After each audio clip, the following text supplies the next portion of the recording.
In this video, I'm going to demonstrate how to mount a 22-foot Danco box on a Peterbilt 579. The skills you're about to learn can be applied to any truck. Feel free to mount this to a truck of your choice. To begin, we're going to unbox our 579.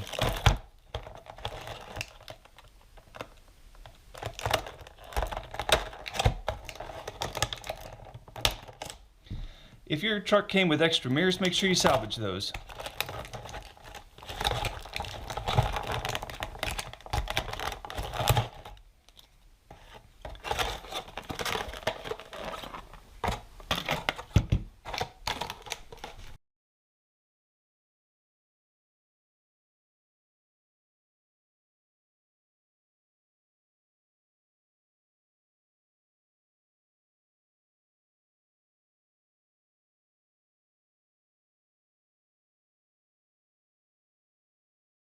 Before we can mount our box, we have to take the sleeper off. We're going to remove these fenders and the third axle. There's one screw that holds the sleeper on.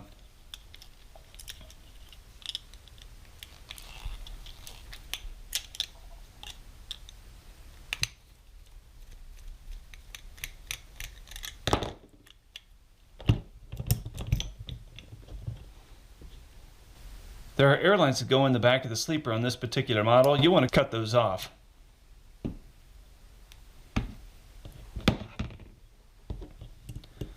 Next, we're going to remove our screw and place it back in the sleeper so we can use it on something else.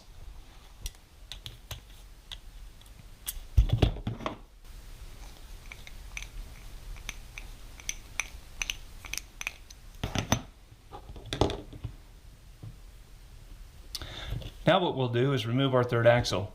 There are two screws that hold the third axle on.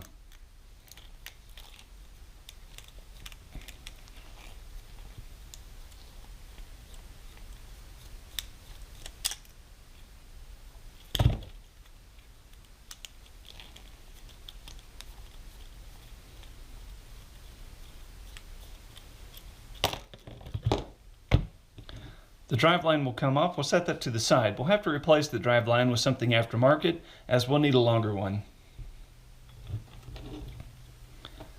The air lines and deck plate come off. They are held together with these screws going through the third axle. I like to replace the screws so I don't lose them.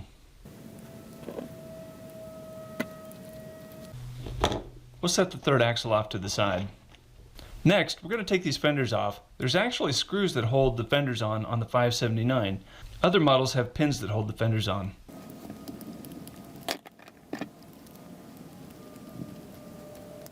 There is one pin that holds the rear of the fender on.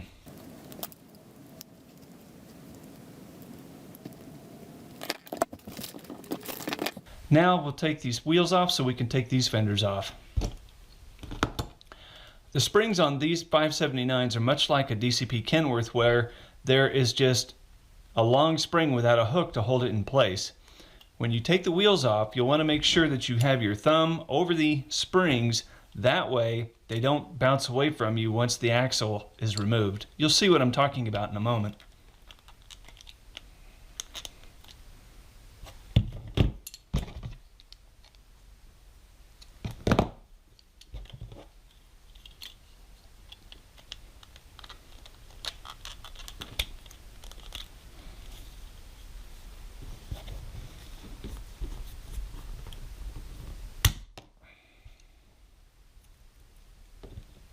When I remove my thumb, watch how those springs are going to come up. Carefully lift them away so they don't bounce away.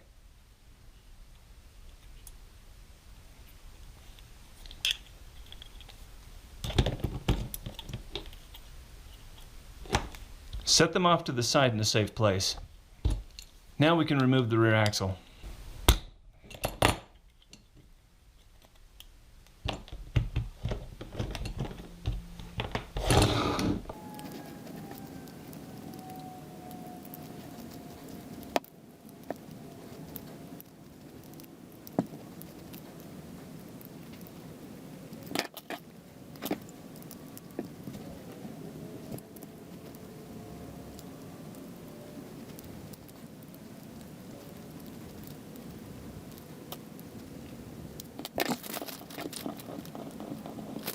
Now we can take off the fifth wheel plate.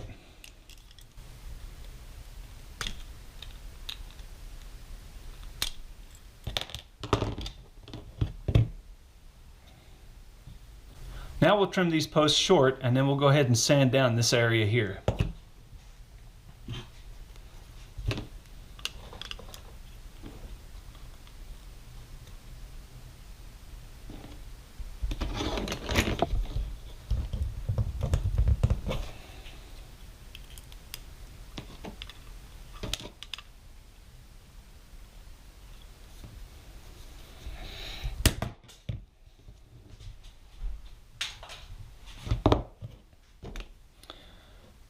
The reason we'll go ahead and sand this area down right here is, if you'll notice, right here there's a little raised part where the fifth wheel area is, and that will go ahead and make our box set uneven. We want it to set level across this frame, which means we need to remove this die cast right in here until it's flush with the rest of the frame.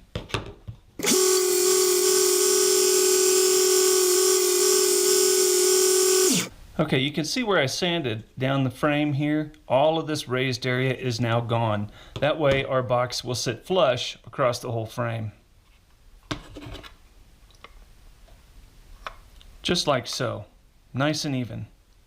If there's any residue left over from sanding, go ahead and blow that out. You do not actually have to use a sander like I did to make this area smooth. Really, all you have to do is remove the die cast where these frame rails are going to set. So you could do this with a Dremel, you could even do it with a file. It would just take a little longer. A Dremel would work really well just to remove this much of the frame of that area. Now we're going to go ahead and replace our suspension and our wheels and tires.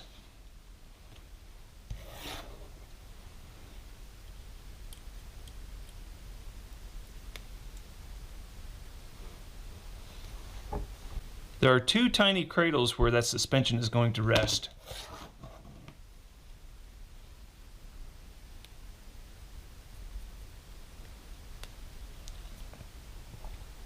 Now we'll go ahead and put our axle underneath the suspension.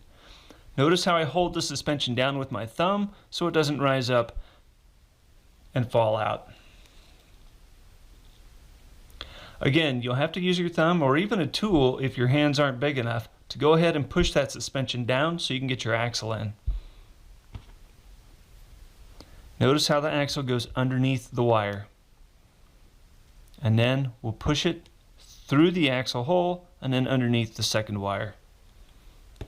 Normally I would put these in the same direction, but made a mistake this time. I'm going to go ahead and push that on just enough so it doesn't come out.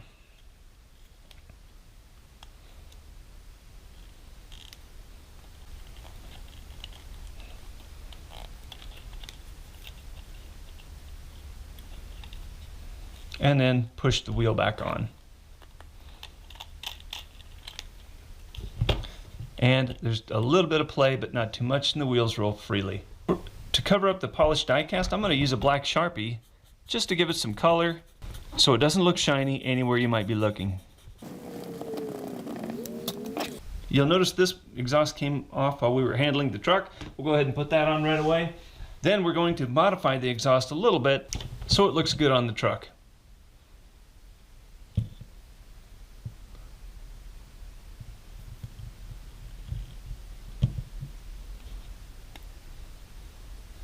We'll go ahead and dry fit this box so you can see why I'm going to modify the exhaust.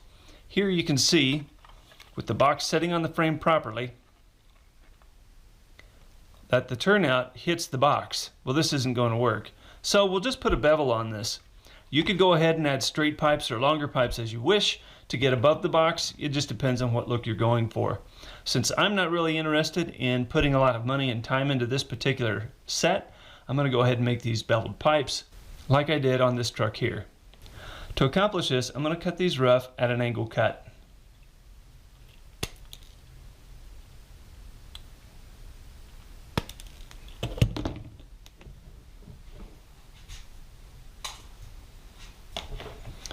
If you have a Dremel with a sanding pad, that makes short work of go ahead and evening these out.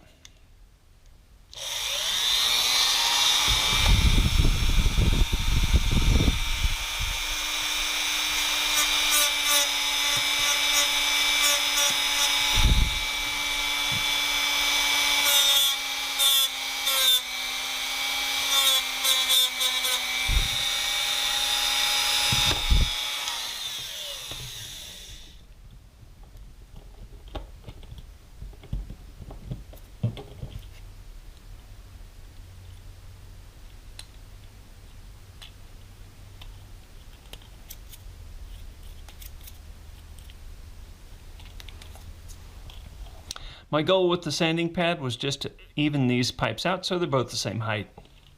Now we're ready to go ahead and mount the box.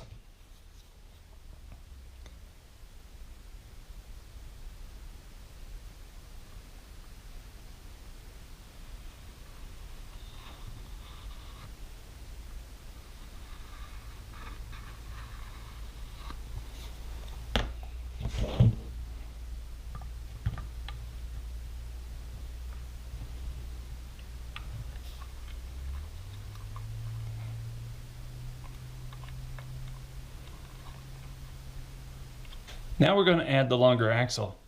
To add the axle, I just painted some styrene rod black, and then we'll cut it to length once we get it in the truck.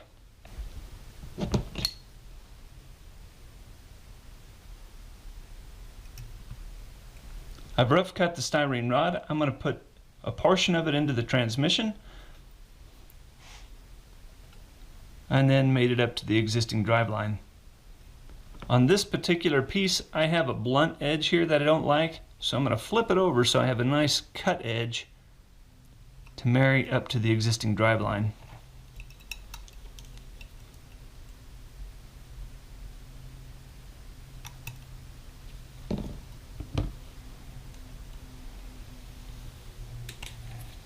A little bit of Insta-Set to keep us moving. There we go. And we are ready. And there, our truck is done. This by far is a great beginner project if you happen to be starting out with diecast, so don't hesitate to give it a try. Now that the box is on the truck, you can add other details as you wish. You could add mud flaps front and back. You could add other tanks and accessories along the frame. There's other details you can use as your imagination allows. But for this lesson, the hard part is done, and you now have a Danco box on the truck of your choice.